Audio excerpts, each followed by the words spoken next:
Welcome to ShovelWare Podcast. I am your host, Mr. B.R. Jones. Today we have a special guest. You know what? I just fucking skipped over Sid. Hey, Sid, say hi. Hi. Are you implying I'm not special? Because you're in my basement, and you're not. So why am I talking to myself? Hey, Chrono, how you doing? How's life? Necro, but close. Why do I fucked up that K? That goddamn. Do we want to try? Do you want to try that one again? Yes, I'm gonna do that again. I was gonna say you don't even need to try again. It's only showing people that they have to pay more attention to my name. No, also it's showing people that I'm fucking illiterate because it's literally spelled on. If you want to be old English.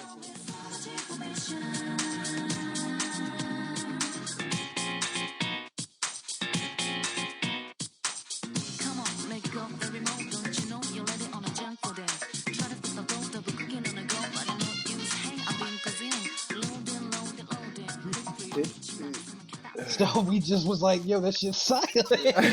That's what happened. Welcome to ShovelWare Podcast. I am your host, Mr. B.R. Jones. Say hello, Mr. Citygas.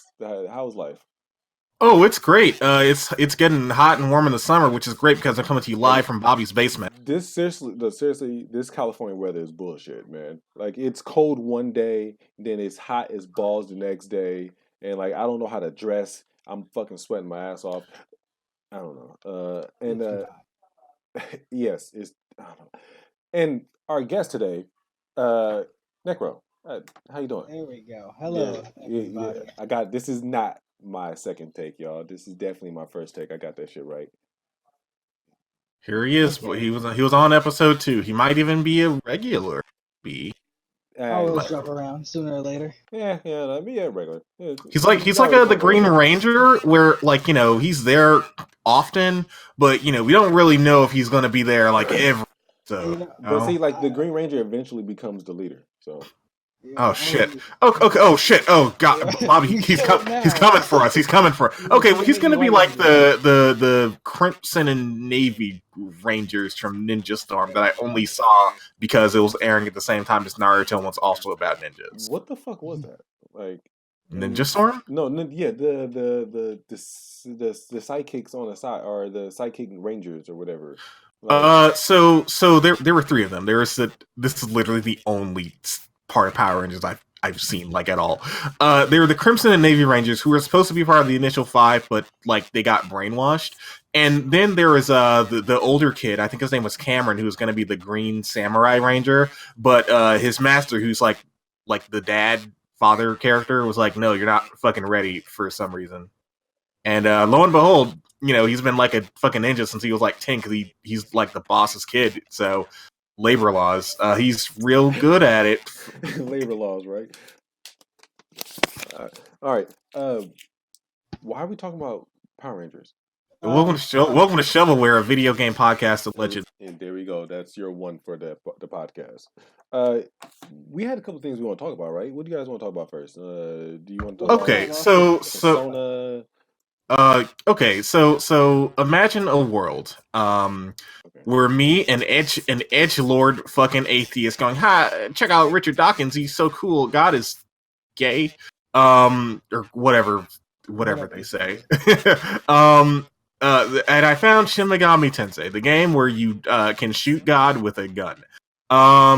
And like in that world where, basically 2 of these games have come out in English, like at all, there would come a day where I'd be playing a Muso version of these on my Nintendo Switch.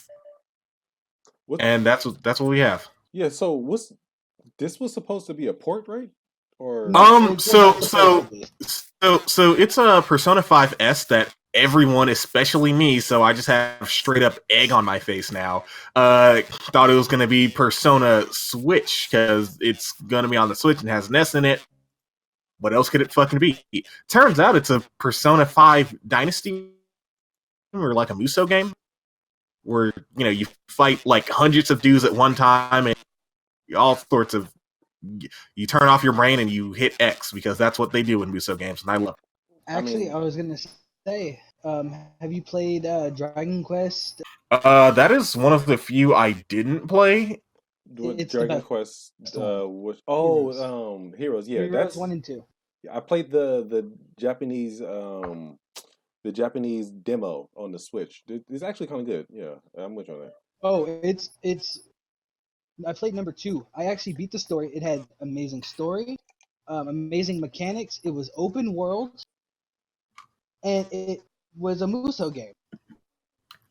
And it was one of the best action RPGs I probably ever played. And I played Really, all the see, Muso games. all of like I've never played like a proper Dynasty Warriors game before. I've only played the licensed anime spin-offs, and I love them.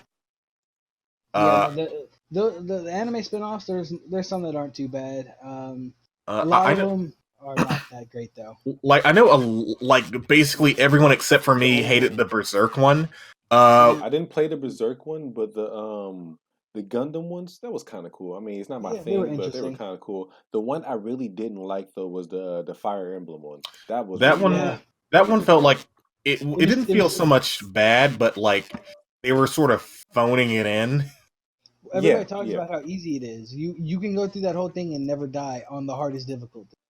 I mean, I don't think like Muso games are necessarily the kind of thing you want to be super hard. You just kind of want to turn your brain off and see how big your score can get by killing a billion dudes in one hit. But Well, that's the whole thing is it's always been at least a challenge. You know, no. you had enemies who I don't think you were bump into challenges, but it wasn't a challenge. if you're just talking about normal enemies, but there was champions where some of them actually had, I think they're called champions, whatever they're called. The actual commanders would come out, captains, and they would have actual damage. Now they weren't the hardest thing. That's what I was talking about, like challenges. But the game itself, as a whole, from beginning to end, it's not really challenging. so with a lot of other Muso games, like enemies, like I just call them shield guys. They ask you to do something specific, like use a special move on them or something. And with Fire Emblem Muso, I just call all of them Muso because they have different names for all of them. It just felt like, well, what if they just had a big HP meter? What if, would that be a suitable substitute? No, it's just boring, and only the guys that you don't really give a shit about are in the game, kind of. Well, that was the thing. Is like if you switched weapons and you did their weakness, like enemies, big bosses were getting shredded through, and they were CC'd if you're using a weapon they're weak to, which you can switch to any weapon at any time by switching characters. Yeah, see, it still felt like I was not doing as much damage as I should, which is like that doesn't make the game hard. It's a Muso game. It just means I'm just trying even harder to knock this stupid idiot over. I'm just bashing X. He's just an HP sponge. Yeah, exactly. Thank you, Bobby. I'm sorry. I didn't mean to do that. Kind of just came out. Sorry. But to piggyback off that, Kingdom Hearts got a critical mode.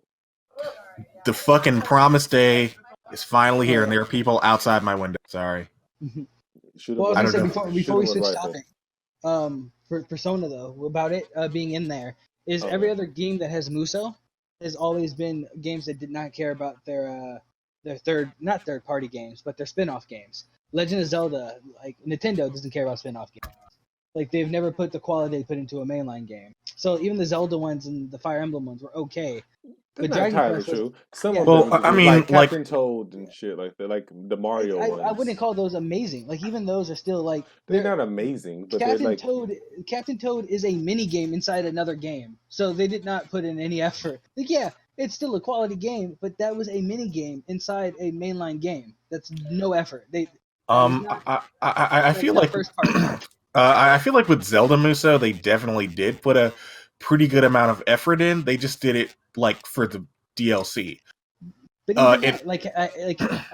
you are correct. I'm saying they're not. I've only played I'm sorry. Go ahead. I'm sorry. Okay. Well, I was saying that it's not that they weren't putting in effort. These are still very much a Muso game with a skin of yes, Zelda. That's true. Dragon Quest didn't do that. Dragon Quest was like they worked with the Muso team and made a brand new experience. And they take their spin-off games very serious. Like they always put full effort in. And I have high hopes for Persona. What if like this Muso game has story that's actually good, like Dragon Quest was? They actually put in effort into like I don't know about combos. They can keep combos simple, but like Dragon Quest had magic. I'm not saying the game is going to be shit. I don't think the game is going to. I know, but I'm just I want to actually have high potentials for it because Atlas doesn't play games. Like when they make a side game, Persona Arena, Dancing All Night, those games, even those, they take brand new mechanics.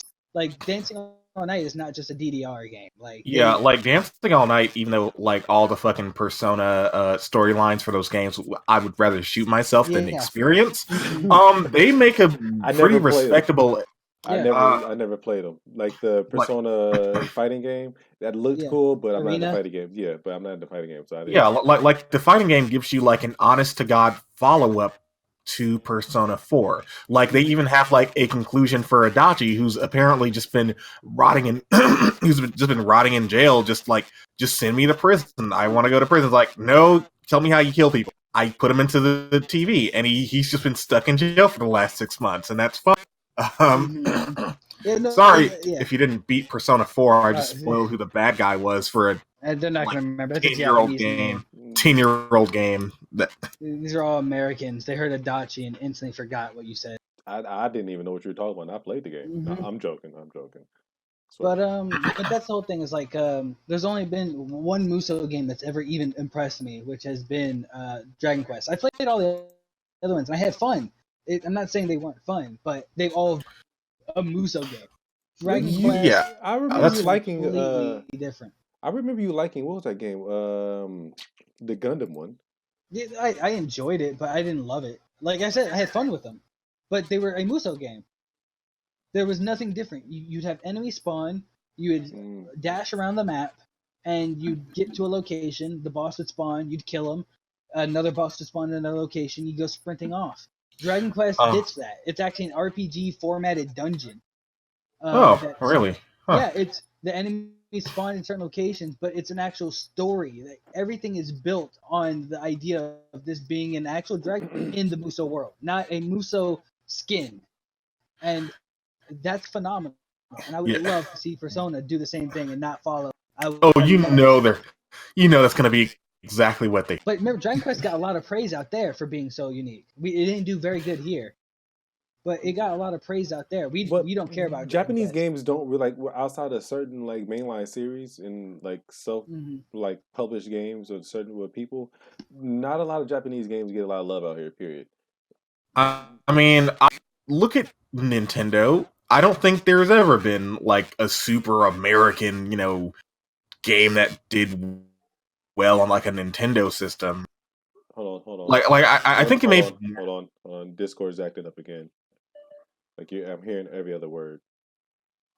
Oh, well, how about now? Say something. Here's some words I'm saying in a row. There you go. Sounds better. Yeah, like I am a little skeptical of that, Bobby, mostly because if you look at like Nintendo's entire life, all of those games are pretty Japanese. I feel like you may be talking about JRPGs, not games from Japan. I'm not. That's Nintendo specifically is who I was thinking about when I said the exceptions.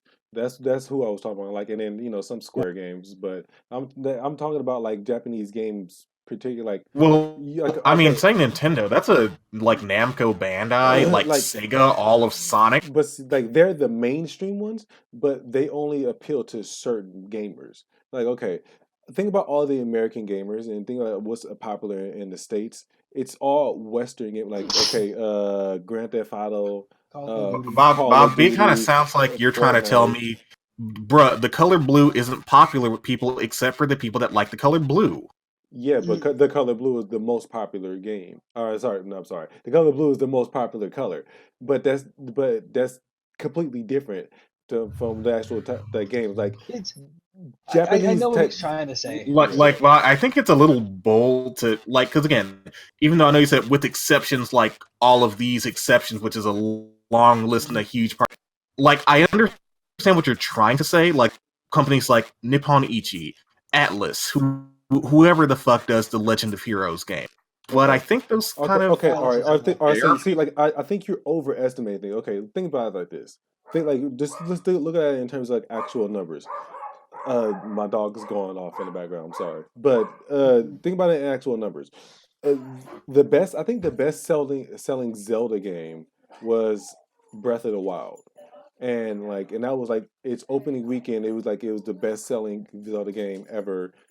Like not like in its lifetime, but just at that moment.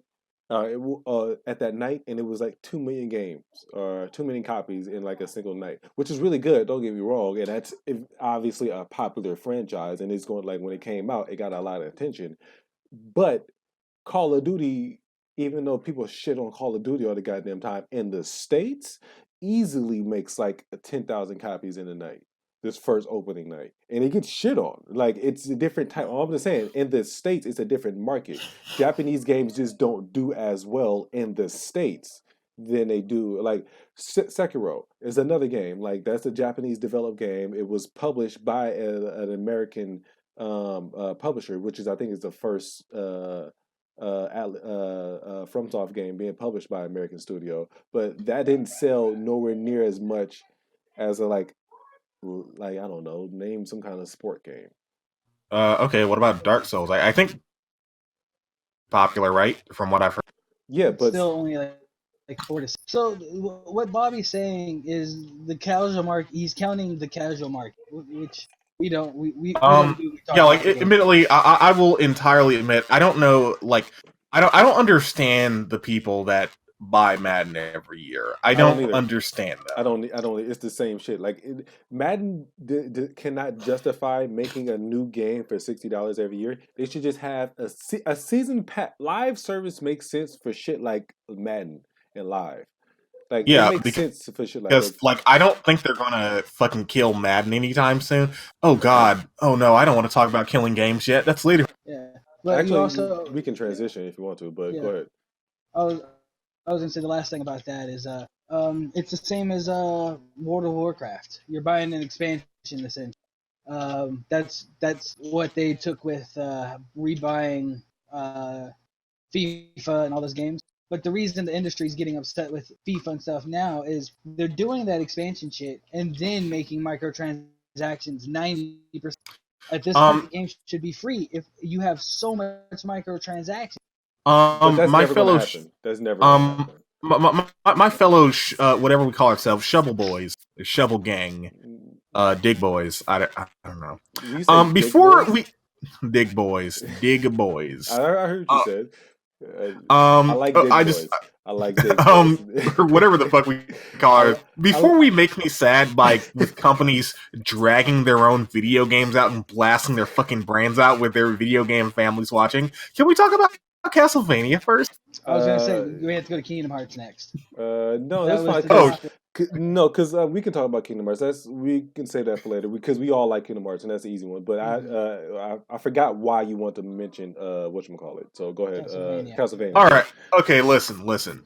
It's been when was 1993 or whatever? Like almost 30 fucking years ago.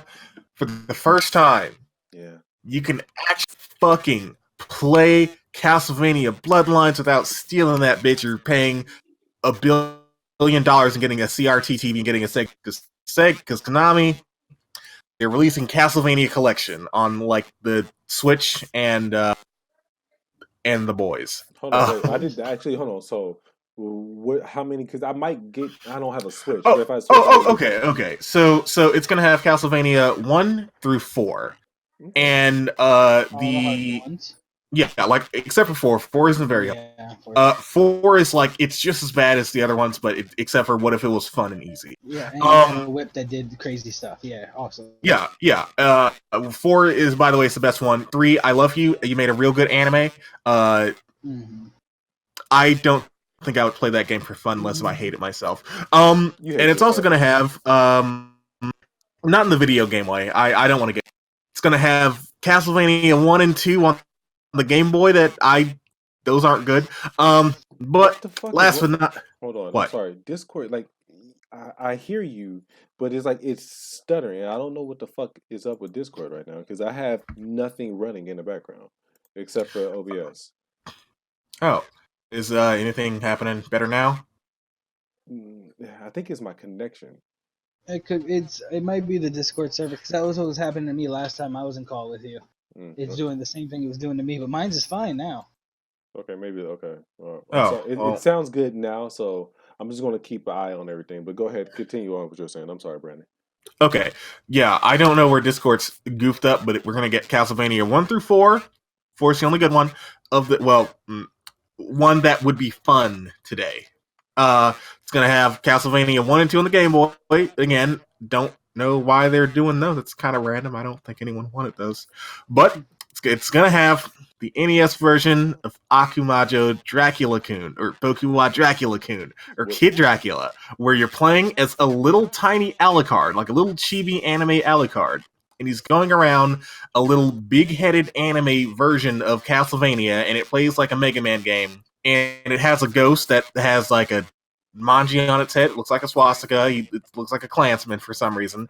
But it's very cute and very fun. And it's fucking finally here. That's how they brainwash you. They put cute swastikas on shit. Next thing you know, you're walking down like fucking duck stomping, goose stomping, yelling "Heil Hitler." That's how they get you. Maybe that's how they got maybe. That's how they got him. Like they send out their troops like I don't know who we're calling a Nazi now. JonTron. They send you laugh at the JonTron videos. You also laugh at Poop Weasel. You laugh at the Game Grumps when they had JonTron, I guess. You laugh at your PewDiePie, and then bam, neo-Nazi. Yeah, I tried watching PewDiePie. I really tried to actually get because the whole subscribe to PewDiePie fad that's happening right now. So I actually tried to watch them, and it's entertaining, but it's like entertaining if I was like a child. It's like a fucking baby. Yeah. I'm not hating on him like he's a stupid man or anything or like that, because he's clearly not. He's a very successful businessman. You figure it out. But it's just like his content itself, which is like, how is this? You're just making weird voices. That's it. That's all you're really doing. How is this good? Yeah, he's just kind of yelling at a camera. I don't know. I don't mean to shit on PewDiePie because he can. I do because he's not. I mean, I do because he's not funny. But actually, I don't. He can't destroy my career because I don't have a career. But I mean, if anything, like PewDiePie publicly fucking shitting on us would only like make the numbers go up. That's right. Don't subscribe to PewDiePie. Fuck PewDiePie. I'm gonna. I hate that guy. I hope that guy comes to my house and like photo bombs it or something. The thumbnail for this, I'm gonna edit out a thumbnail for this of just like PewDiePie just sitting there smiling, and then me just with an angry ass middle finger, just fuck PewDiePie. Ah! I guarantee I get like 1 million subscribers in a night. Maybe we should lie and just say this is the anti-PewDiePie episode. I don't think you guys understand. All press is not good press. This is $1 million idea. Is going to work. Don't hold me back. Don't hold me back. All right, this is going to work. All right. I mean, okay, Soldier Boy. What you gotta do, man. You know what? I was thinking. I don't know why. I was thinking R. Kelly. But yeah, Soldier Boy is a better example here. But I was thinking R. Kelly for some reason. Not all press is good. People always trying to keep a black man down. I'm just trying to make a game. Okay, we're not gonna talk about him right now. Just because it's not relevant, I kind of wish I had Shovelware going back then, just because I wanted to talk about. He was pissing me off, man. It was just like I'm sorry. Who was Discord kind of acted up, so I didn't hear that last one. It was Soldier Boy. Oh yeah. Yeah, we're not gonna get into that topic. That's a topic that nobody wins except Soldier Boy. Yeah, unless we make our own like Dig Boy console, and it just filled with Nintendo ROMs. No, it's just filled with like fucking dirt. Like this is a good, and like Anthony, remember when we were younger? That website we used to go to with all of them Sonic hack games, like the spam Sonic games. We could just fill the console with that shit. Just these poorly fucking designed games by amateurs, and just Okay, well, fellas, gang, dig boys, whatever the fuck I've decided to call us today. What if we just went down to GameStop? Brandon, what if we went to GameStop? Brandon, real talk, I think we should stick with Dig Boys. I like that. That's, dig Boys. That's hella funny, man. I like that. Anthony, would you wear a shirt like I support the Dig Boys? I don't know. It has to be a good shirt. Yeah, same. Like, can we all just come to a formal agreement right now? Just like a shirt that just says shovelware on it is just fucking dog shit. It has to look good if you don't know what shovelware is. Can we come to that? Can we come to that like gentleman's agreement on the spot if we ever get famous enough for people to want to wear our shirts? Do you not see how hard I put into this fucking design of the background? All right. Of course. I just don't know how good it would look on a shirt. I mean, no. What I'm getting at is the fact that, like, I take pride in my work. All right. Like, if I was to ever make a shovelware shirt, it wouldn't just be a bland ass fucking blue shirt with shovelware logo on it. No, like it would have a cool design from front to back, and it would be like a cool actual shirt that you will wear in public that you can potentially get a female mate with. You know, I'm just saying, I'm trying to get people laid wearing my clothes that I haven't designed yet. What's up, Bobby? Can I tell you something? Yes. Fucking bless you, dude. Bless you. You fucking get it. You get it. Yeah, thank you. This is the part when I added in a crowd, just like, yes. I'm your Lord and Savior. I'm your pussy getting God. Pussy getting God. Yes. That's the only thing. It's your God that's just good at getting pussy. That's it. Would not help you. Yeah. So women, I don't know, man. You still get what you're on your own. Like, I don't know. Like, Aphrodite is just a god of lust and sex. Why can't it just be the god of just like wanting to get more women? Why not? Like, if you happen to be a heterosexual and watches or gay and say, "Oh, what about me?" I mean, we're rooting for you, but we don't have any like divinity in that range. This is for lesbians too. This is for males to female trans that still like females. This is for everyone who wants a woman to notice them in a sexual or a romantic way. This is for everybody. Like if you want other stuff, like we're rooting for you, but we have no like divinity in that range, you know? This kind of sounds like a bit, but at the same time, it sounds like I don't know where the lines like blur anymore, where we're just trying to be entertaining to the actual part where we're actually proposing to the internet, where we're actually proposing an actual business idea. Welcome to the internet, right? What we're going to talk about? So we talked about Castlevania. We were just going to talk about Kingdom Hearts is finally here. Critical mode. It's really the game's actually twice as fun now. Have you played it, Necro? No, I've been giving it a chance to. It's good. It's a cool so your save file from over your keyblades.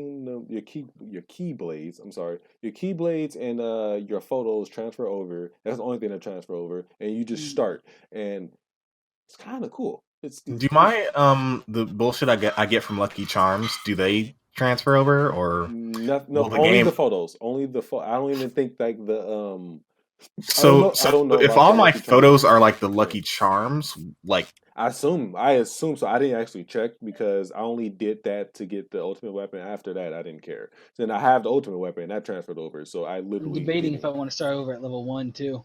You can all my keyblades. I want to. I would love to go back and play through that game for the 18th fucking time. But this time I'm playing with the keyblades that I got in the world, so I can go to Toy Story with the Toy Story weapon. Also, that's really cool. Kingdom Hearts 3 is a game much like Kingdom Hearts 2. Wow, that sounded weird if I didn't finish that sentence. Where it's very thick with systems and mechanics to learn. And because the game is very easy, there honestly aren't really that many times where, you're required to explore them. Like, I didn't find out until like a week ago that if you shoot Blizzard, you can like slide on the trail of ice it leaves. Oh, yeah. Like her arrow. That's in the trailer, dog. You just not realizing it? Oh, I didn't watch the trailer because I want to go in blind. Oh, okay. Well, yeah, like that's how I get around in like some of the larger areas. It looks cool too. So. Yeah, like Kingdom Hearts 3 has like so much shit that like you basically never have to worry about it because the game is easy enough to where, just spam X and sometimes a spell or two. This is actually where you're leading to is what point I actually want to make. The difficulty in the game has forced me to play the game differently and like notice new mechanics. And I realize on top of that I'm not the only one who realized that. Like there's other I've been watching since it came out. I've been watching different YouTubers and streamers. It's like, oh shit, I didn't know you can do this. Oh shit, because it's easier, this boss actually does this shit. And just like you're starting to know something about the game. Like the difficulty in this game has made the game better. Well, that was also for Kingdom Hearts 2. Like Yes, I told you. Yeah. Same thing happened in Kingdom Hearts 2. When you told me about when you told me about the Chicken Little fucking like exploit, I was like, oh shit. And then you told me, oh, only reason I even learned this is because I played Critical and it changed my way of playing the game. Now I see what you're talking about. Yeah, it's one of my favorite things about like stuff like that. Like you're like, oh, this game's actually amazingly made to where the difficulties don't just change the numbers. It changes the way you're playing. It gives you a whole new way to play goddamn game. Like, well, I mean, I wouldn't say it gives you it. I would say it makes you. Like, I mean, you could always tank and spank and just wish for the gods that you clashing. You say tank and spank? I've never heard that before. You never heard tank and spank? No. I don't play MOBAs, but that's hella funny. It's any game where you can just swing your sword and just because Dark Souls is like that. Well, 1, you can make a tank and spank where you have infinite poise. So when you're swinging the sword, I made the final boss flinch. So I just keep swinging my sword. He'd hit me. He'd take down half my life. I keep hitting him, and he'd flinch. I'd start drinking health, and he'd hit me while I'm drinking it, but I wouldn't flinch. So I'm just drinking a bunch, and then he'd stop attacking. I'd stop drinking and just keep tanking and spanking him. I was like, it's a whole like games like that. It's just they're crazy. Like admittedly, Kingdom Hearts has like a long record of sort of doing this. Like in Birth by Sleep and Dream Drop, regular attacks are just fucking dog shit. Yeah. And you may be thinking, what? No, I play the game and try to use the regular attack to work just fine.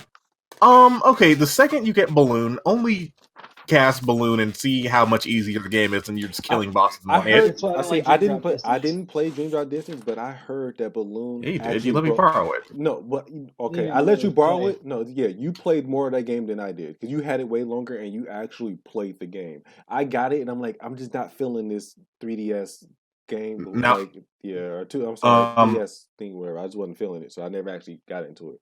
But let me finish what I was saying. I heard that Balloon broke the game. I don't know what Balloon does, but I heard it broke the game. So Balloon is just like a landmine that enemies just walk into like all the time, and it does a shit ton of damage.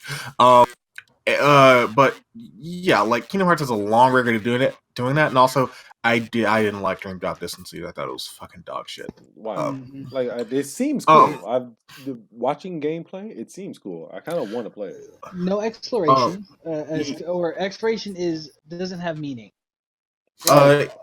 It's just kind of big for no reason, and like the reason is probably flow motion, but it feels like okay. So with Kingdom Hearts, well, all Kingdom Hearts except for they all have this thing where the Disney worlds don't feel like Disney worlds; they feel like elementary school prop up stage plays of Disney worlds. All the Kingdom Hearts games have that feel. Yeah, but like by the time Dream Drop Distance came out, it was 2009. You know, we kind of, in a sense, moved on from Kingdom Hearts 2. We're asking for, bigger, more cinematic looking game experiences or ones that feel closer to whatever it's trying to replicate. But, a lot of the Kingdom Hearts spin-offs are just kind of stuck in that stage play of a Disney movie kind of visual vibe. And that, kind of falls a little flat if you're used to playing PlayStation 3 games. But what's that got to do really doing it? Oh, because that's why. Never mind. Yeah, I couldn't get into it because it looked like stage play of like Peter Pan. I mean, that's kind of how I feel about Kingdom Hearts 2. Like Kingdom Hearts 2, I can't get over the fact. I'm not Kingdom Hearts 2, Kingdom Hearts 3. I like, even though critical mode is in the game, one big thing, the major criticism I have about the game, it feels like a PS2 game. And I can't get over that fact. Like I can't remember who it was, but one guy on a vlog said that shit. And since he said it, I can't get over it. It feels like a PS2 game. A good PS2 game, but it feels like a PS2 game. I mean, honestly, that's kind of why I like it. It's a PS2 game, but polished up enough to be tolerable. Like, it looks good, it feels good, and it's a PS2 game as opposed to PS2 games where it's just, oh geez, this is PlayStation. As the video game kind of somewhat elitist that I am, like when the PS3 was going through that whole video games or art type of thing, I was definitely one of those gamers with the pinky up while I was playing Journey.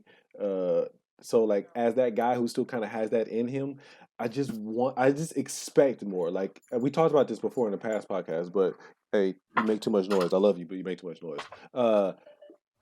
What was I going to say? Oh yeah, like I just expect in the next game to feel like an evolution of the past game, and it doesn't feel like an evolution. Oh, like I just felt like it was a sort of stylistic choice, kind of like filming a movie in black and white in like 2019. I guess. I don't know. I mean, critical mode definitely helps. I will say that it helps a lot. Yeah, it makes you appreciate the game in a different light. But I still expect. Yeah. So now that you can carry your Keyblades into New Game Plus, dumb fucks like me who didn't bother with the Ultimate Weapon have to go back and do it now before they can enjoy it. You should have did it. I told you. I told you. You still have other stuff like. You're right, but you don't have the Pirates Ultima. of the Caribbean one. But that's a good one, but it's not the Ultima. I'll tell you, I have both. The Ultima has already helped me like at least 3 times. Yeah, like its shot lock basically shaves off like health meters at a time. Like the high wind is great or whatever it's called. That's called high wind. I love the animations of it. We just talked about. Oh, me too. Next topic. Okay, I guess we're gonna talk about killing games now. Well, I was gonna say the otaku or not otaku. Oh, the Kotaku thing. Take over my podcast. Why don't you, man? No, it's fine. No, it's fine. I'll just sit back. Remember, Green Ranger. I'm coming for it. Call back, right? Call back. All right. Yes. He has more thoughtful opinions. You guys are talking about the article where she heard. I'm 90% sure it was a female. I think it was. Yeah, I think it was Laura K. Buzz who. Yeah. I don't know the transcribe exactly, but it's like, hey, let's go, let's play retarded. I can say it. So she heard that and was like, oh, it must be she's saying retarded. I can say that. She's making a political statement. Hold on. So before you continue on, hold on. Mm-hmm. Before you continue on with it, like, give some more clarification. I know you're talking about Persona, but like, give some clarification on what you're talking about right now. It's a Kotaku article. I think he means the song. About the whole situation, about what you're referencing right now. Explain it. Well, that's I'll have to actually look it up.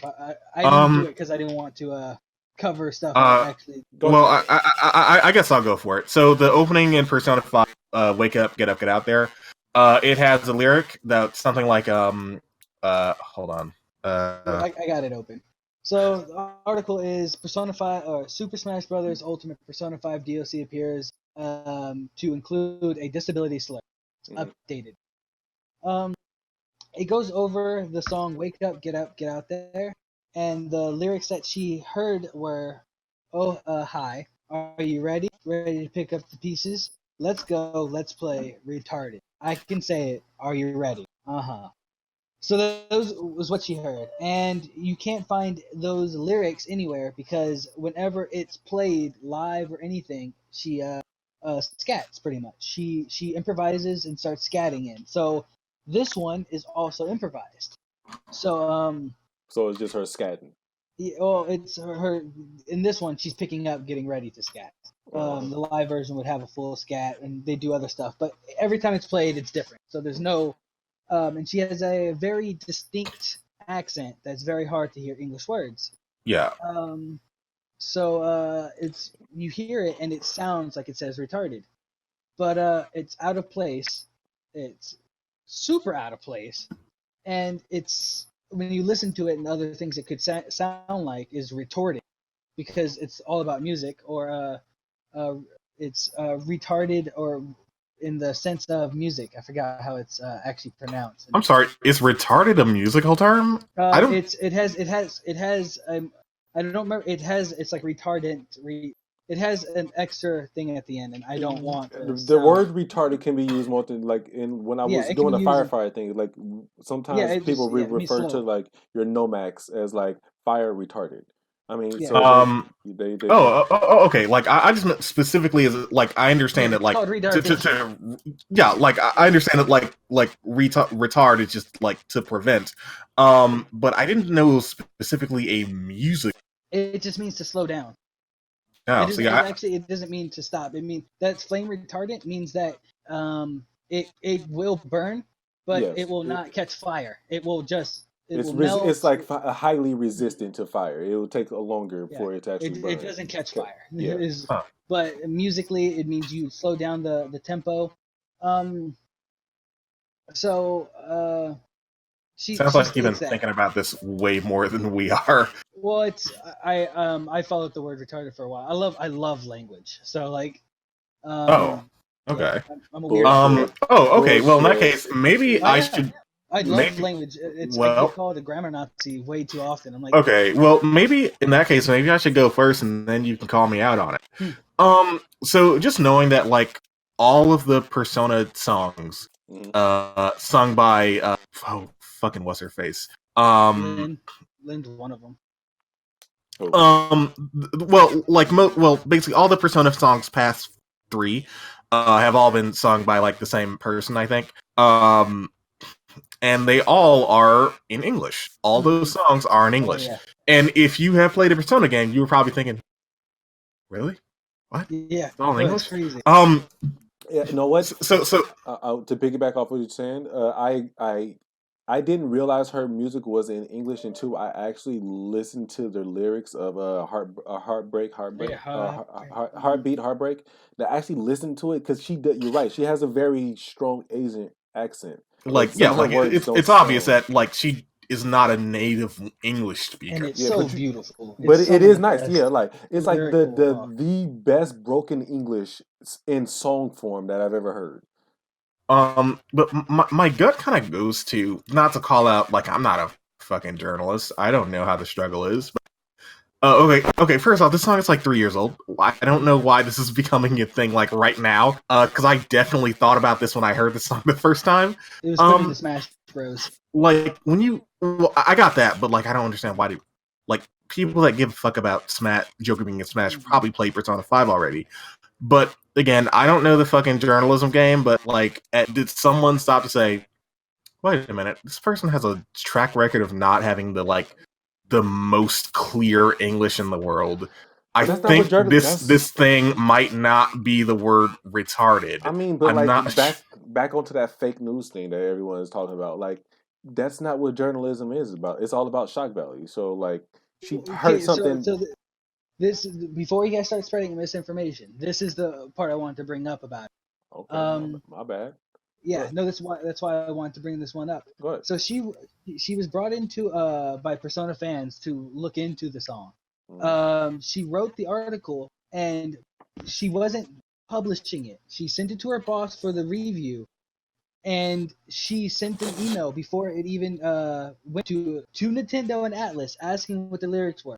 The boss loved the article and put that shit on the website. Oh no! Told her she couldn't do anything. Whoa! This changes the entire fucking story, dude. I mean,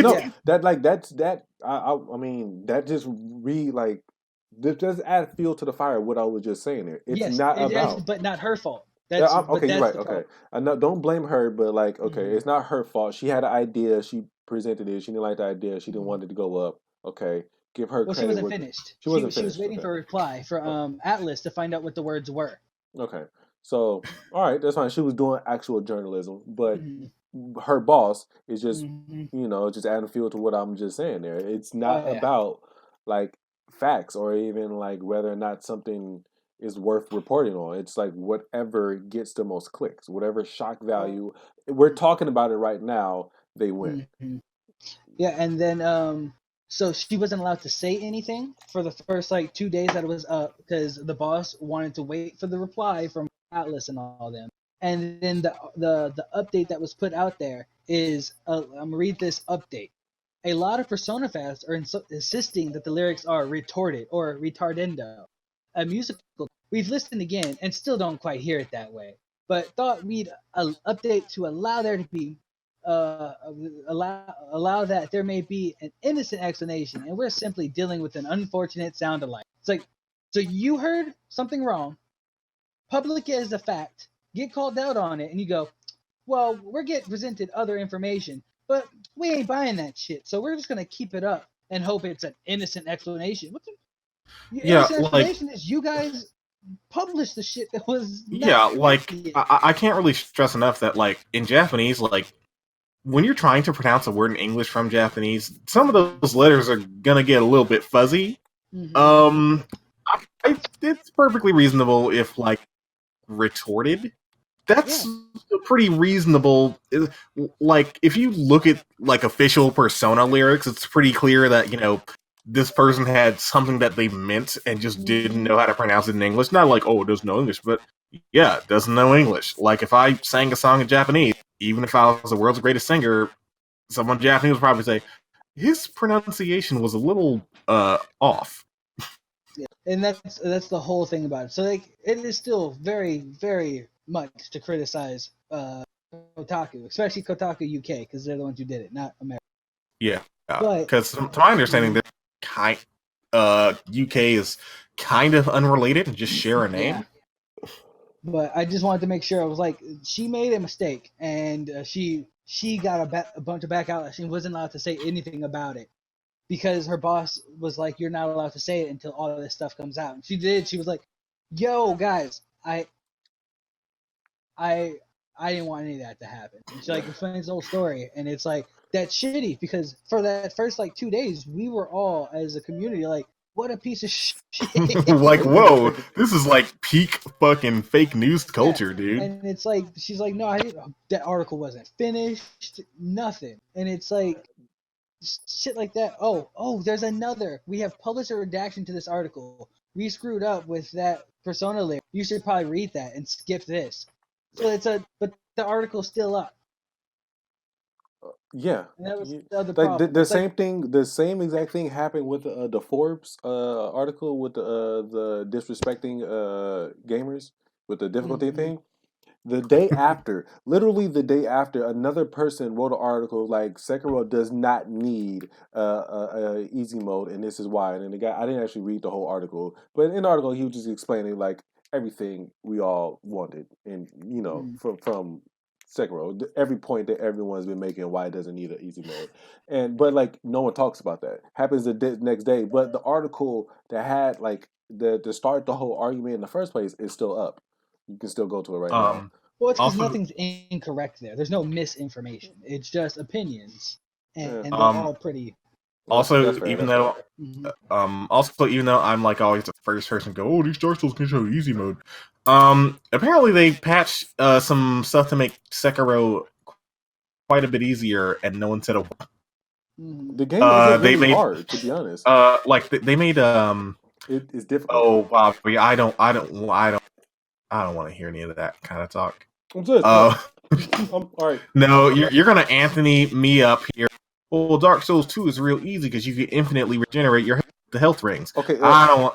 Okay, hear me out. All right, games like StarCraft are hard because like not only do you have to like you're doing a lot of micromanaging, but you're also competing against someone else who's also doing a lot of micromanaging, and you're building and like you're strategizing. You know, like games like that are hard. Competitive games are usually hard because you're fighting or going against another person or something like that, and it requires on your toes type of thinking. Those games are really hard. Sekiro is difficult, but like once you understand what to do, you're just kind of running through the game. Another example of a hard game, Battletoads. I always go back to Battletoads whenever I have this conversation. That fucking infamous level of you just like going back and forth between the fucking pillars. That's hard. That's not like once you know. Now, Bobby, I understand that you're trying to just say tough, but yes, I tend to feel difficulty is relative. I feel pretty comfortable saying that. Like, what's hard to one person? Yeah, you are definitely a lot closer. Bobby's looking at execution as difficult. Puzzles can be difficult, but once you know what you're doing, they're not difficult. Like, or even with games that are traditionally hard. Like, I think fucking Dark Souls is the hardest goddamn thing in the world. I'm just bashing my head against the wall, but I think Mega Man 9 and 10 are super duper easy and for babies. So difficulty relative. Okay. Execution is a big part of why difficulty is explained as difficult and fair, because execution is something that because the Battletoads is all execution. If you're good at execution, can get within a couple frames like a speed run. That's also relatively easy. You just press up and down at a certain rhythm.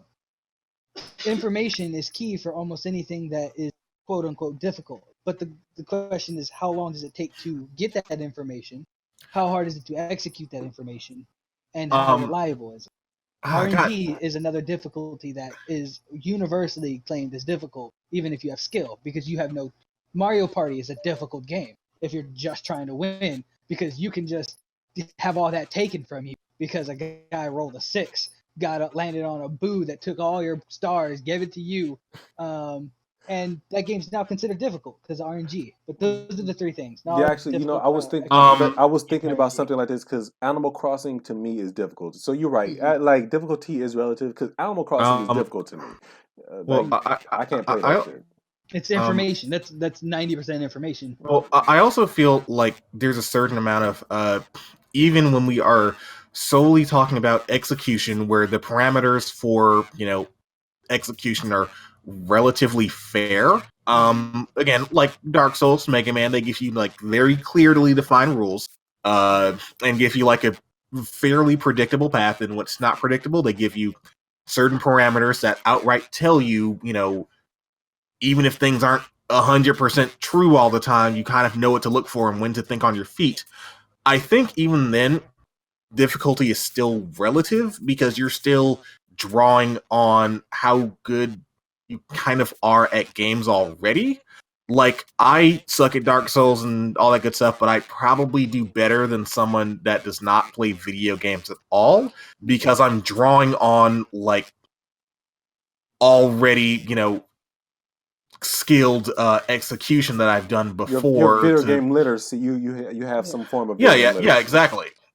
And that's where execution comes from. That's what I was saying. Like the three knowledge, information, or knowledge, execution, and RNG works for all those different. It's like your execution isn't bad, but Dark Souls is about 60 to 80% like execution, about 10% knowledge, because I mean, it's about enemy walks to you. That's almost guaranteed for every enemy, or enemy stands still, and enemy will start an animation based on RNG.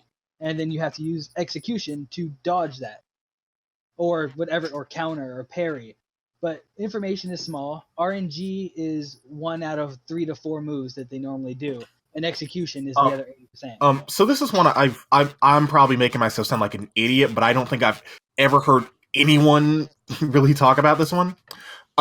So one thing that I find always really difficult about Souls games is that I have very, very bad memory direction of memory, so I always get lost. So I just end up wandering around, just getting ready to fucking die. And even if the game does basically lay out its field pretty quickly, I have shit poor memory. You like Castlevania? What are you talking about? Well, I can just pause and look at the map. They do have a map. Like, if Castlevania games did not have maps, I would just say, "Oh, done. I can't do this." No, this world's too big. I can give you that. The map would be pretty nice in Dark Souls, but like, I kind of wonder. Like, I don't like to. Oh, it'll make the game. Is that part of the experience? Yes, it's Castlevania, but in 3D, and a 3D map is always very. It gives too much information. The 2D maps are very box and corridor. I've literally never thought about this before. Like in terms of games of like, because you know what, I understand. Like I don't understand, but I kind of understand what you're talking about with like visually getting lost. I'm not that. I never really get visually lost, but I know like my girlfriend, she's like that. She can't remember like go somewhere and then like remember how she got there. But I can do that in like places like. Throw me in the middle of Mississippi, I'll be lost for like 10 minutes. But like once I start walking around, I'll remember where I'm at. So I understand where you're getting at, but I literally never thought about that in terms of Dark Souls. That's not where the difficulty comes in. For me personally, that's a whole new issue that like Bobby, there's a time where you gave me a lift home and we came from like the street next to the street that I normally go down, and just went, well, I don't fucking know where it is anymore. I guess I'm just lost. Like, yeah, like if you went like around the next block, I just go, oh, I don't fucking know. Like, and we just and we basically just, and eventually we hit it, and that basically felt like a fucking Super Mario warp pipe, where I didn't know if you go around the block, you would come out on the other side of the block. You serious, man? Yeah, like I'm really bad at spatial awareness. Like that's not hella funny. Yeah, because I almost always take the most direct route somewhere, so I never really think about, if you take a different route there, you can get there. Because for me, the world is basically made up of Monster Hunter zones, where they're all just a bunch of different areas with loading zones in between them. If you go down this one particular street, blissfully unaware that you can take an entirely different path to them. So like, you couldn't actually, games like Skyrim, even though they have maps, you don't really like games like that then, huh? No, the compasses give you all the information you need in the 3D space. I mean, that's true, but like, that's why. But there's also you turn it off. But it's also a lot of visually remembering where you are too. In addition to you do have compasses and maps to show you where you are and like where you need to go and things like that. But like have you played Skyrim? Like, like I mean, I played Skyrim. I just didn't like it because I just don't dig that kind of game. But I want you to imagine, like, if I'm in front of a house, I understand that door takes me inside of the house. When I'm inside the house, I'm inside the house. When I'm outside the house, I'm outside the house. What I didn't connect was that if you jump into the window, you will be in a different room of the house. Which sounds strange, but I get what you're saying. I understand what you're saying. It's just hard to imagine living life like that. Yeah, like just imagine you're playing Monster Hunter all the time. Okay. He's just saying that's how he looks at it. I understand what you're saying. It's just like, I'm just saying, if I saw the world like that, I will be terrified that I'm living in a simulation. That's one of the scary things about, like, the fact that have you ever thought that everything behind you is not there? Exist? Yes, yeah. Like when I was listening to Elon Musk just talking about the world being a simulation and things like that, and like when I think about shit, like when I get high and I just sit back and just contemplate existence and like consciousness as a whole, and whether or not like, then I get really paranoid and freak myself out, and whether or not like I'm like, am I the only real form of consciousness in this world? Like, is everything else just simulated? If I turn around, it's just rendering really, really fast. So like, if I was able to move at the speed of light, would I like start breaking down the world around me? Because I'm starting to see past like the illusion. Like, I think about shit like that. But like, what if the speed of light was basically frames per second? That's what I was thinking. That's what basically how I think of it. But if I smoked weed and thought like that, but simultaneously saw the world how you see the world, I would be terrified at all moments because I would just be feeling like I'm living in a simulation. Like, how the fuck did you just warp in here through the window, nigga? Like, that don't make no sense. I would be confused at all points. Now, how high is your anxiety normally? Me personally? No. Oh, me? Very. Yeah, and that explains everything, Bobby. That's why. Like I don't understand why that explains it. I'll take your word for it, I guess. Because how are you not supposed to be like high anxiety when, like, so where my anxiety? Well, I mean, I don't think the world is simulation, or if it is, then there's being not having situational awareness brings in paranoia. Also, being too observant of the world brings paranoia. But I mean, if you're not like, I'm constantly hearing, like, I'm mapping out my world, my house, my outside. Whenever I hear a noise, I'm like pinpointing it on my internal map. Yeah, like, where did this sound come from? Okay, like, I'm here in relation to that sound over in this direction generally. He can possibly come in through this way or that way. Like, things like that. Like, you have a 3D map of, like, what's happening on the outside, exterior where you are. But once that starts getting too intense, you run into the other type of paranoia. You hear a noise that came from the direction of the front door, and holy shit, somebody must be coming in. Now you're thinking about escape plans and shit, and then you end up on the other side of paranoia. But both of those build anxiety. If you're just able to hear a noise and just, that's fine. That's not in my world. That may be what you're able to do too. But I picture that anxiety coming high from stuff Brent, like I that. want you to explain more of like reality from your perspective because this shit is fascinating. So, let's say hypothetically, like right now, let's say like okay, remember the apartment I was living in Oakland, where I was living Craig and them, like the apartment I was in? Okay. Yeah. So the bigger room I was in, let's say we're in that room there, and you heard a dog barking outside. What do you visually see when you hear the dog barking? Not visually, but like mentally see in your mind. A dog in front of the fence, probably. But like, do you like in relation to where you are though? In relation to where I am, hypothetically, let's say the dog is barking. I'm imagining that I am inside the house. There's the sound of a dog coming through, right? That dog is. I mentally understand that dog is there. That dog is definitely outside. But the way it registered is again kind of like a video game where that dog is not actually loaded in until I go outside. Yeah, see, that's terrifying. See, like you just see reality as a video game then. Well, I mean, I do too, but my reality is the game's always there. Yeah, I mean, yeah, that's kind of how NPCs outside doing shit, and I'm picturing where they're walking. Well, I hear a dog barking. I'm like, okay, he's gonna probably walk down the corner. He's gonna make a right. He's gonna go into the store. I'm building a world for this dude.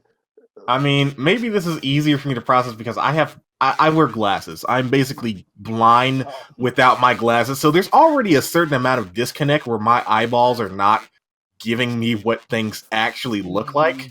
So I just kind of have to trust that things are supposed to not quite look like that. But like, okay, let's go back to the dog thing. I was going to say we should go back to video games. We should, but like we're still talking about video. I'm sorry, Brad. I'm sorry to just put you on. Just really put me on the spot here. I'm sorry. No, I'm not upset about that. I'm sorry.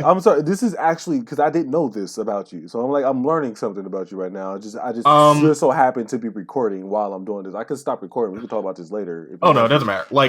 Okay, so another good one that you're probably gonna kick out of. So imagine my house is like on a corner of a right triangle. Right. Mm-hmm. Which to get to where on the right side, on the 90-degree angle part? Yeah, like I'm the 90-degree angle. Okay. So if I go like to the up part, like I'll be in like the city that is across from me that I don't want to mention, even though it doesn't really matter. And if I go down the other line, I'll be at work. Now, if I'm at work, and this literally came up the other day. And you told me to get to the top part of the triangle, I would not take the straight line. I would go down I would go to the 90-degree angle and then go back up. Why? Well, he knows. Because like my brain has said that is the path between the two spots. I understand that the shortest route is the straight line, but it takes me like a lot of extra brain power to say, oh yeah, that is the straighter way, isn't it? What I was gonna say too, because that is crazy, but we were talking about maps. That's like logically doesn't make sense. Like if you're all about practicality and like efficiency and I didn't say I was. Yeah, okay. It's the way the brain works. Because I mean, like I said, mine works the exact opposite. It's just like I build worlds that are completely unnecessary. Because I heard a noise. Like I said, I heard the dog barking outside. I'd put a walker to that person. I'd have to give him a face. He would be going down the street, probably going to be turning right in the corner. I don't know why, because there's a corner store there. So he's probably going to go in the corner store. And I'm building a world. Okay, so this is going to be one that will make Bobby lose his fucking hair. This one isn't me. This one's not me. This is where I draw the line. There are people that think if you're not directly in front of them that you just don't exist. Mm-hmm. We're talking about the behind one. I mean, see, like that, I understand. Like that is the extreme that I knew existed. Oh, you didn't know there was like a casual version of this. Yeah, like you're in the gray area that I just didn't know you existed in, let alone knew existed. I mean, even though you're not directly in front of me, I understand that you're there. Barely. No, yeah. I'm talking about me. Like it's just not loaded. Like these events are happening. They're just not loaded. Like, okay, so from my perspective, let's say we're playing like from my perspective of how you're explaining this to me. I'm just trying to explain it to you how I see it in my mind's eye. Your reality is a PS2 game, and let's say we're playing. Have you played Max Payne? No. Okay. Have you? What's like a linear tight corridor game that you've played? Kingdom Hearts. Yeah. Kingdom Hearts 2 is pretty linear. Monster Hunter. One exit, one entrance. Yeah, let's go with Kingdom Hearts. Let's go with Kingdom Hearts. That's better yet, Zelda. Let's go with Nintendo 64 Zelda. Yeah, all right. That makes sense. Zelda 60 Ocarina of Time. Yeah. So you know that boss room where you fight the giant spider? What's the spider name? It starts with Goma. Goma. Yes, you fight that. So you know how you're in a room in there. Yes. But like the walls themselves are just flat 2D textures. If you go behind that wall, you're just in a black void. Yes. That's how I imagine you see the world. Like I understand that is not accurate, but yeah, like to me, Hyrule Field has 3 exits. There's Kokiri Forest, there's the town, and Death Mountain, and also Hyrule Castle. Those are the exits. There are trees. I acknowledge there are trees. I'm sure you can go in between those trees, but until I go through those trees, my brain will not register that's an exit. All right. I mean, again, I understand that is not true. All right. No, all right then. I have a better understanding of how you perceive reality. So that's why I'm really bad at maps. Yeah, this is a complete side tangent from anything we wanted to talk about, but now you get to know Brandon a little bit better. Yeah, like when my friend said, "Oh, Bloodborne or Dark Souls is so great with the shortcuts." I bumped into the first one in like Dark Souls 2 or 3, and I was just like, "No, I can't do this. I can't do this." Wait, like so what happened? It was in like a forest area, and I went through a big tree or something. I think it was Dark Souls 2. Uh-huh. Yeah, it was Dark Souls 2. It's like literally the fucking beginning of the game. And my friend was like, "See, dude, you made it through the big tree, and now you're back, where you just started." And I was like, I feel like I'm in a new spot, and I was literally in the exact same spot I started, but just standing sideways. Like I can't. This is too much, man. This different perspective fucked my whole reality up, man. I can't handle this. I can't. Kinda. No, I'm sorry. I'm making fun of you a little bit, but at the same time, that's actually hella funny. Like, no, you're good. Like, I've never had to say this out loud before. I'm sorry. I didn't know that about you. I learned something new. Okay, that's cool. Oh, cool. I mean, I feel like we shouldn't keep any of this. I feel like it was boring for everyone that wasn't you. But you're probably right. I'm sorry. No, you're good. You're good. We can just cut it out. Yeah. But that's the main reason I want to bring up maps is because when maps rotate or when I rely on a map, like in Breath of the Wild, I have no orientation because there's an icon always telling me where to go, so there's no reason for me to learn anything. And that's the reason I love Dark Souls and even Breath of the Wild. Once I turned off map, it became a game where I was like, wow, this world's so vivid and there's actually things to look around at. See, like Skyrim, I can't tell you what it's in Skyrim. Go ahead, Brandon. Go ahead. Okay, so I actually kind of like Breath of the Wild. Because I didn't really have to change direction that much, I could just walk up to the biggest hill and go, all right, what are we looking at? Oh, that looks cool. All right. You had to manually turn off map. I mean, if I did, I didn't really look at it. I just said, all right, that looks cool. Over there, there's a big shiny bit, so I think I want to hit whatever that is. So I just go in a straight line until I hit it, and I'd see all sorts of cool stuff along the way.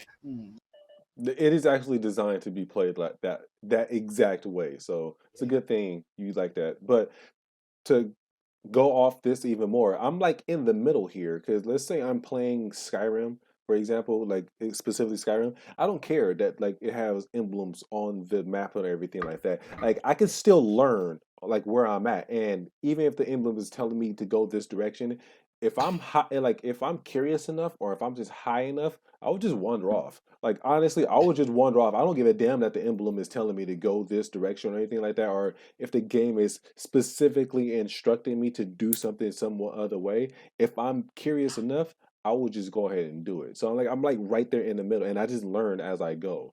So I'm like right in the middle between both of you. But if I had to ask you to explain the world of Skyrim compared to trying to think of like a world, because I don't know what world you built. Sekiro. Yes. Like Sekiro. If I had to like ask you to lay those two worlds out in a visual map. Yes, I can do it. I can do it. Yeah, but like, which do you think is going to turn out better? The game that had a map or the game that didn't have? Because the game that had a map, the game drawing the big map. Yeah. Yeah, the game with the map because of the map. Yeah. Yeah, like the game with the map. I have the actual map in addition to me being in the world with the map, so it's just easier on both ends in that way. While Sekiro, though there is a visual map to everything that there's a secret visual map that you can see everything. If that wasn't there, I would have no relation to where everything, like this is north of here, this is west of here, and all this stuff, because you're just moving through the world like with no compass or anything, and then you just end up at the same spot. I visually know where I'm at, but like in terms of perspective of even which way I'm facing, unless I actually look at the sun and everything, I don't know if it's that accurate, but like I wouldn't actually know where Ashina Castle is in relation to the Forbidden Kingdom or whatever, with the place with the dragon. Like I would, that's yeah. Like if I didn't have that map, like that secret map in the game, I would have no actual relation to where they are to each other. Yeah, see, for me, I can build that world in Sekiro a lot better than I can build the world in Skyrim, because like I know where more trees are, I know where like bridges are. But like, how do you know what's north and what's south of things? Like, how can you build a map? Like, how can you tell that the a map doesn't need to have a north unless you're building like okay, but there is a north and south. Like, like the Sunken Valley is south of the Bobby once again showing he doesn't know how to empathize with others. No, I'm fucking with you. Yeah. No, am I? I'm not trying to be. I'm asking questions. I'm not trying to. If I was building a map that had to be navigated by a person with a compass, but if I'm giving a map to a person who just needs to know where things are, they can find out where they are relative and actually look at the directions and go, the way I have to go is that way. I don't know if it's north or south, but the map is going to give him all the information he needs to get around. But in Skyrim, I'd be building a north, south, east, and west because that's what the map gave me. See, like I have a high memory. I can do that, but like I still wouldn't know which way. So like, okay, so like I can. I think I think what Anthony's trying to say is that like direction is relative as long as the form of it is consistent. No, well, that's obvious. Yeah. Like that's obvious. Well, like in Sekiro, I can instruct like, okay, when you get to this tree here, like look for this object here and head down in this direction and stuff like that. I can do, and I can write instructions and draw little pictures and stuff like that. That I can do, but I'm just thinking of it as in like if I was drawing a real map. Like okay, people who do stuff like the Lois and Clark, Lewis and Clark, the people who walked from one side of cartography. Cartography, yes. People who do stuff like that, like who actually in the world and then build a real map relative to where everything is and stuff like that. I wouldn't know how to actually. Yeah, but they're building a grand scale. Like that's the main difference. Is like Skyrim is like a world almost. It's like an actual like a country, while Sekiro is like a city. Drawing a city is not the same as drawing a atlas or a but world it still map. Wouldn't. Like let's say there was like in Oakland, let's say we start off in downtown Oakland right next to the courthouse, and like we have to build a map from downtown Oakland to Skyline High School, right? And we just walked to Skyline High School from downtown Oakland to Skyline, like all through the hills and everything, and we were just building a map all that in relation to everything, to where everything is at. I wouldn't know how to actually. I would say this is east and west because of the sun, but past that, I wouldn't know how to actually build a real map. So, like that's where you will lose me at. Yeah, well, that's the whole thing. Is like you say, you wouldn't know how to build it, but if you saw a map that was like, you're gonna walk down this street until you get to this street, then you're gonna turn left and you're gonna run into this street. See, that I can do. Map, yeah, that's what I'm saying, and that's the map I can build in Sekiro. Yeah. But if you ask me to do that in Skyrim, and I'm just gonna tell you, north is, or in the center is Winterfell. Winterfell is Game of Thrones. Yeah, so Winterrun. Winterrun is in the center. No, that's Whiterun. Is Whiterun. So what's Winter? There's a winter at the top with the I don't remember. north where I don't remember school. the city, but I know what you're talking about. Yeah, but I'd be able to build that, and that would be an actual like global map. I just have to look for giant ass landmarks in the distance. But I think it's worth. If you had to find a cave, I would not be able to point out caves in there. There's so much unimportant stuff, but I mean that's just how the game's built. Yeah. But that's the whole thing is like, if you ask me, not as much now because I've only did it like 60 hours. But if you ask me to build a map of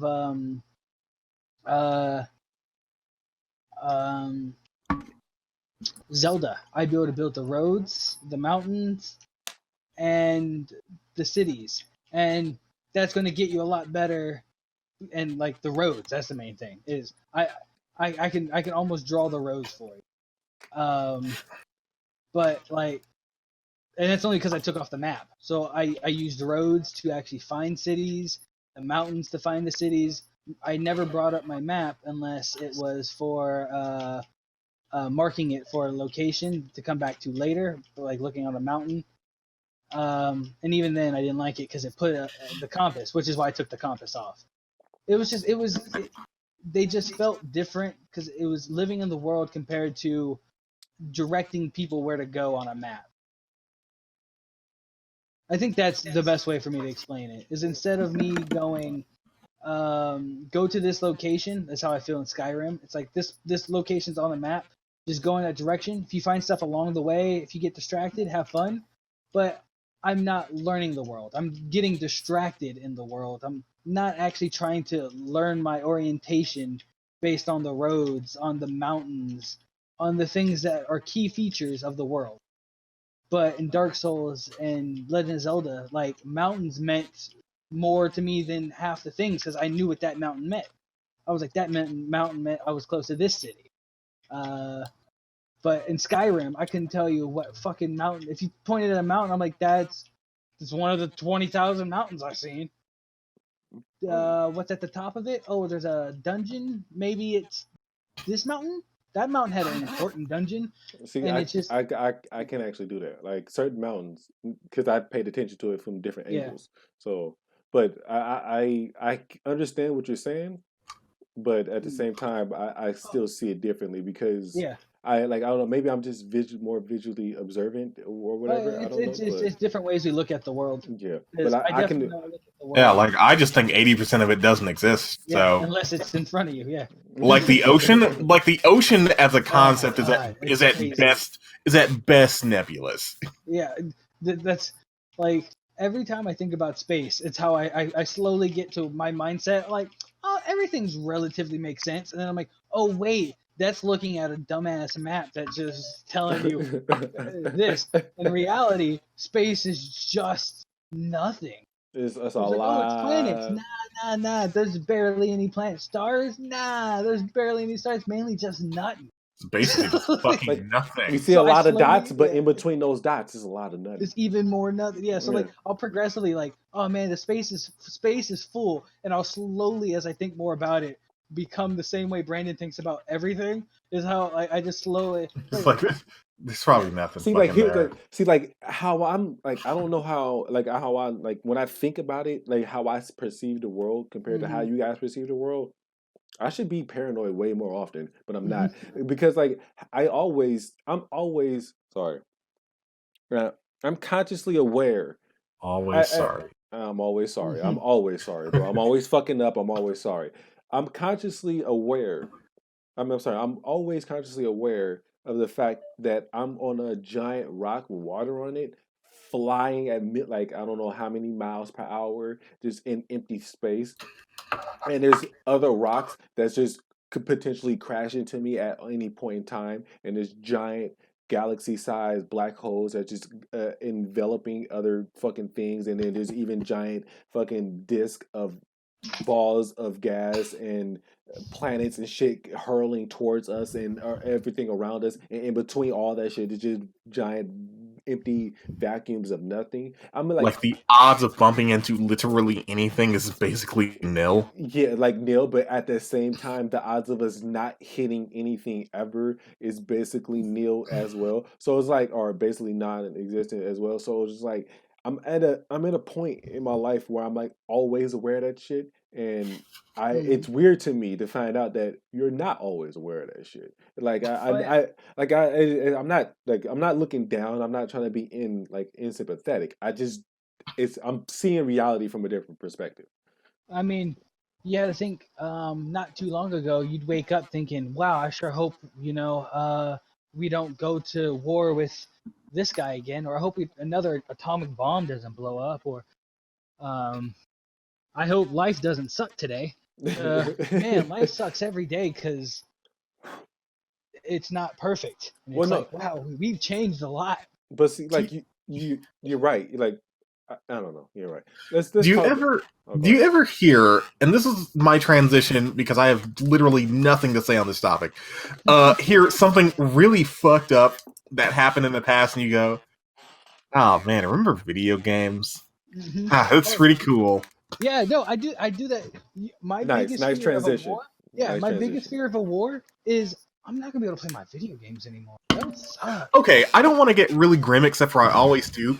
Do you ever think, man, fuck people in the distant future being able to play all those cool future video games I'm gonna fucking miss out on? I don't think about that. But racism's gonna be gone completely. See, it's gonna be 20 years, and our kids are not gonna be assholes. Every time I think about shit like that, like okay, like the racism being abolished and like everything and like all the cool video games and everything like that, and like just like future technology and where it's going to lead and like how like whatever, just what the future could potentially hold and like all the cool shit and everything. Mm-hmm. And I think about like the episode of South Park where Cartman he frees himself and goes to the future to get the game sphere, the Nintendo Wii. Like there's some game or whatever, but like he in doing that he goes too far into the future and like everyone's at war with each other. Like there's no racism because everyone's the same race, but they're still warring with each other over like stupid concepts of a religion that's fake. So like I think about shit like that, I'm like, man, I get jealous, and then I realize like they're gonna have their own form of bullshit that I just wouldn't even understand. Oh, I'm sure. Like I'm just gonna assume like the feature has like infinite bullshit in it, but cool like, ass man, living in video games. Man, fuck those motherfuckers who are gonna get to play Persona 87, and I'm over here fucking dead like an idiot. Fuck them. How did I'm over here dead like an idiot? Like, here I am, just, okay, like, I'm gonna get real grim here. I literally know a guy that died waiting for Kingdom Hearts 3. I don't want to be that. That's gonna be me eventually, waiting for Kingdom Hearts 5. Damn, you know a guy who died waiting for Kingdom Hearts 3? I mean, it was... kinda, yeah. Oh, that's sad. Oh, well, you know him too. I just didn't want to mention his name. I think he was. I don't even know who you talk about, but that's... okay, are you gonna clip this part out? Yeah.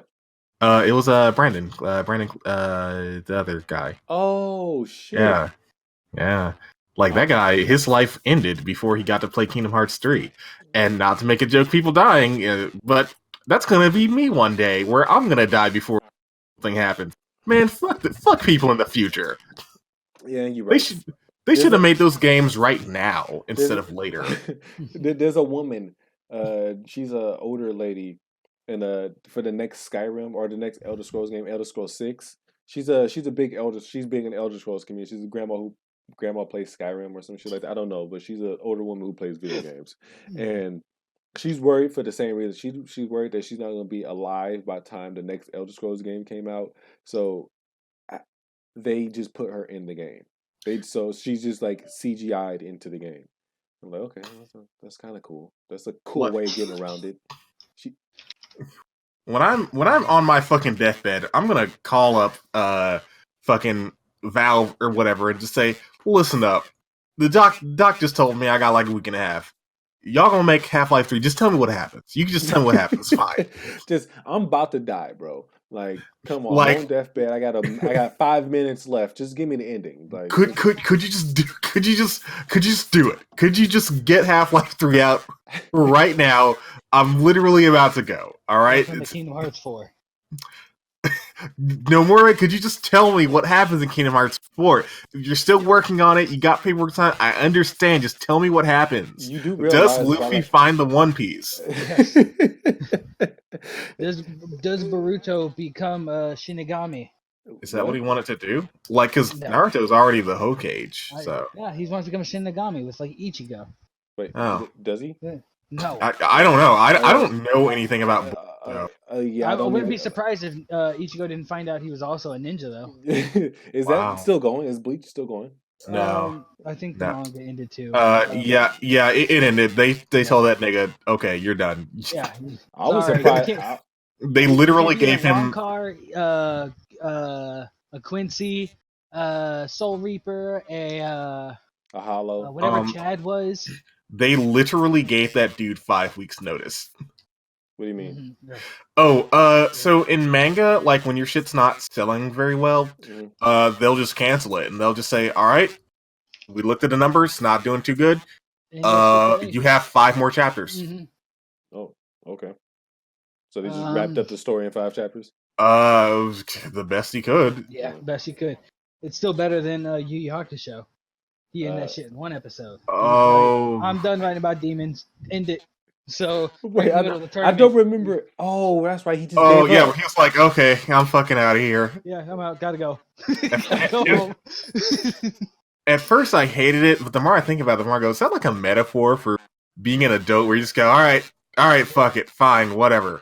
Yeah, I'm done. I still kind of hate. I still kind of hate it. You should. I forgot all about that, but like I didn't know the backstory behind it. I didn't know he just ended that. I didn't understand that was the reason why it ended that way. He just gave up. He just he didn't like writing about demons. He was like, I don't like this. Like in my heart, Yu Hakusho kind of ended with Toguro. Why not just like, okay, you don't want to talk about demons, just end that chapter and just move on to like. He was already in the he was too far in the demon world. Like it was good. Like if you're going to end it off with Ichigo or what's the ending, I think the ending was supposed to be like with Yusuke Urameshi. I have to go to work, guys. Oh, you gotta go. Hey, you know what? I think it's the good time to end the show anyway. But it was a long episode. Great. Oh, thank God. Okay, we didn't talk about killing games today. Shit. I'm sorry. I mean, that's always an evergreen topic on killing games.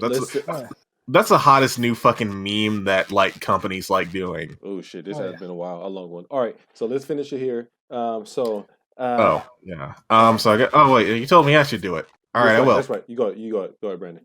All right, folks, that's the end of the show. If you like this, that's if you insist. Bobbert on the Cobbert, which is what we call him. Myself, Sidagast. I regret this decision so much. And myself, Sidagast, and Necro. I was gonna say Kronos. Right. We have been your Dig Boys. That's apparently the name that we're going with. Bobbert on the Cobbert Jones. Hypothetically, if I wanted to see more Bob-related content, where would I go? You could just hit that like and subscribe button. And for like future updates, you can follow me on Twitter at Mr. BR Jones. It's right there on top. And if you want to follow more about Brandon, there you go. Brandon, what the fuck are you doing, man? Like, when's the last time you made a video? Oh, I just started a new job. That's gonna be a minute. Okay. But hypothetically, if you did want some probably horror anime related content, you could find me at youtube.com. Sidagast, the same on Twitter. Oh boy, this is really hard to pitch myself when I'm not actually fucking doing anything. But you should go find me anyway. I'm always on Twitter just shit posting all day. And Necro, I've been trying to convince you for a while to start something. Please tell me you at least have ideas. Come on, man. Please. Yeah, you get bigger. They keep calling the fans call me back. I'll always be here. That's the farthest I'm going. See, Don't want to be famous. It's on me for you to do something. That's a lot of pressure, bro. That's a lot of pressure. It's on the fans. The fans have to talk out. They have to be like, we like Necro. He's the greatest, which of course is going to happen. And they're like, Green Ranger. If you enjoyed this video, just put in the comments like I love Necro, like I'm into Necro. Put that in the comments. Please don't. I'm into death. Make sure it's with a K so people don't think you're actually into the German word. If you're watching this on YouTube, I was trying to trick them into having like a really dubious fetish, but thanks for outing the fucking joke, idiot. No, I wanted to make sure they knew it was me, not his name is right there on the screen. At Neck. You don't have a Twitter, do you?